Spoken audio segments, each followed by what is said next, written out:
Umusore umwe yazanye umugore, azana umugore mwiza cane aruta abandi bose mu maso hiwe. Yaramukunda cane, eka bose barakundana vy'ukuri bitari vy'uburyarya. Umunsi umwe uwo mugore agwara ingwara ituma umubiri we wononekara cane, urukoba rwiwe rurononekara cane gose, ubwiza bwose yari afise buragenda. Hari igihe cageze umunsi umwe uwo mugabo wiwe afata urugendo agenda ahantu kure cane. Agarutse agira isanganya mu nzira bimutera guhuma, ntiyasubira kubona ikintu na kimwe. Nubwo vyamugendekeye uko, umugore wiwe yabandanyije kumukunda nk'uko vyari bisanzwe. Uko imisi yagiye igenda iyindi iza, ubwiza bwose bwaramuhezeko burundu, arafutana. Wa mugabo w'impumyi we nta kintu na kimwe yigeze abimenyako, kandi babandanije kwikundanira nk'uko vyahoze kuva na mbere hose. Aramukunda, nawe aramukunda, barikundanira. Uwo mugore yabandanyije kuremba, igihe kiragera arapfa aritahira. Urupfu rwiwe rwateje umubabaro ukomeye cane uwo mugabo wiwe n'agahinda ko mu mutima.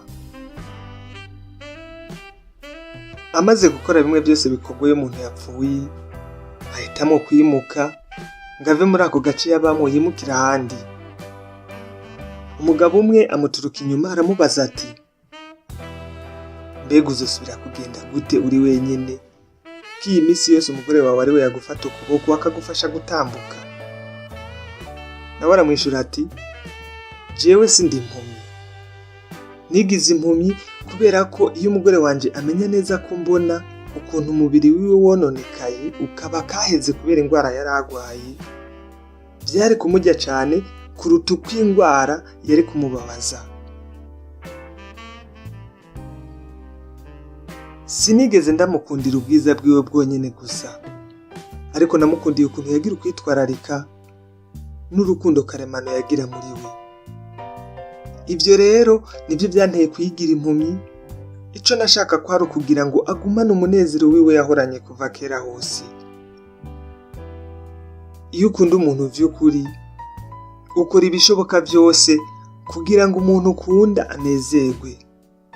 Mbere rimwe na rimwe biba ari vyiza kwigira impumyi, ukirengagiza ibigenda bibabako hagati yanyu kugira ngo mugumane umunezero. Ubwiza bw'umubiri burayonga uko imisi igenda, ariko ubwiza bw'umutima buhora uko bwahoze, ntibuhinduka. Kunda umuntu umukundiye uko ameze indani mu mutima, apana inyuma ku rukoba.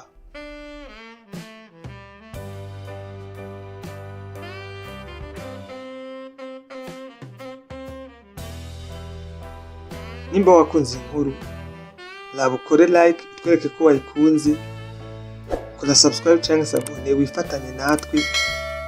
Aha ni Iwacu ku Muhana TV, jewe nitwa Gusenga Derike. Uhorane n'Imana nawe ubutaha.